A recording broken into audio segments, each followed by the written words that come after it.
I'm Mary Freer.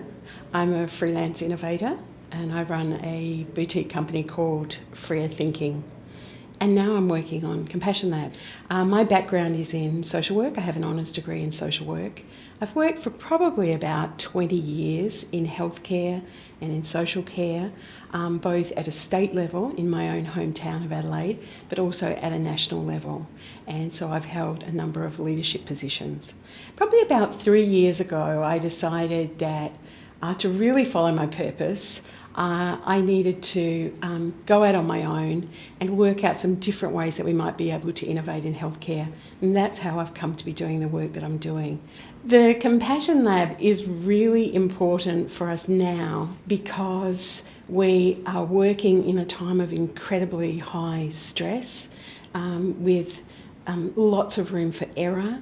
We're making very complex decisions. The conditions are ripe for so many things to go wrong. And what I'm seeing as I move around and talk to people in different organisations is I'm seeing this yearning to be able to really care for each other and to care for the people that they're providing services to.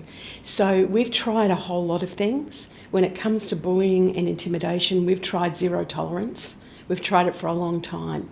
And I guess what I'm saying, this is important because I want leaders to have a look at another way of embodying the culture that they really want in their organisation. And we're really ripe for that change. The most important thing that I want leaders to take out of the Compassion Lab that we're holding here today at VMIA is that compassion is an enabling condition for innovation.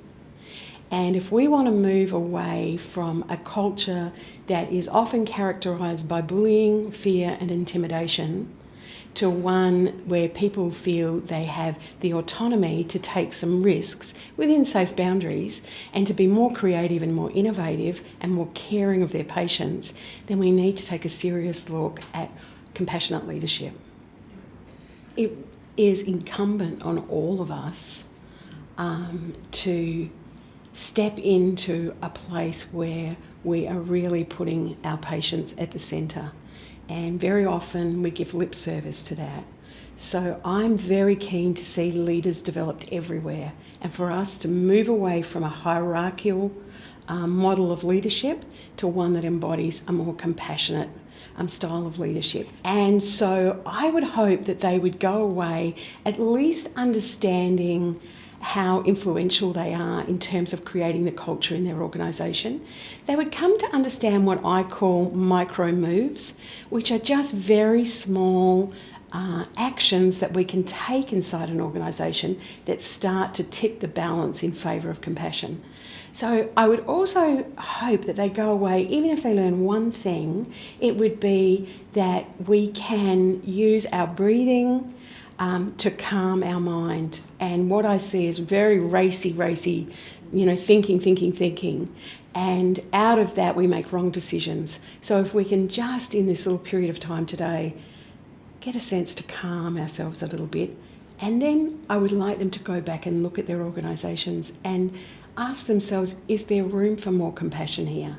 And one of the things we do in Compassion Lab, apart from looking at ourselves and ourselves as leaders, we actually look at how might we redesign the organisations and the teams that we belong in. I'm seeing compassionate leadership influence organisations in a number of ways at a number of levels. I worked with a large team of managers in a large Australian health organisation just recently.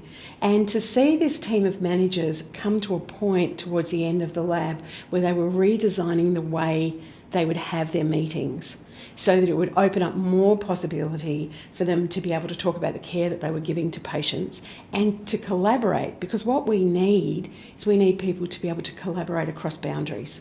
And to, as one of my participants said, we're going to give our team a compassion makeover.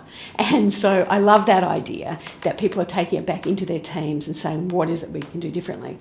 I've also seen these ideas taken back into organisations and used in triage process. So looking at what is it that we do in that process, and if we put a compassion lens over that, what other things might we do? Because I'm not wanting to lead people to be nicer or be sweeter. What I'm wanting to do is lead people into a place where their work is more robust, it's more creative, it's more innovative, and we're getting better outcomes. I would like them to maybe realise that compassion kind of feels okay for them. I would love for people to make some new connections, because we've got lots of people in the room who are in leadership positions who don't know each other.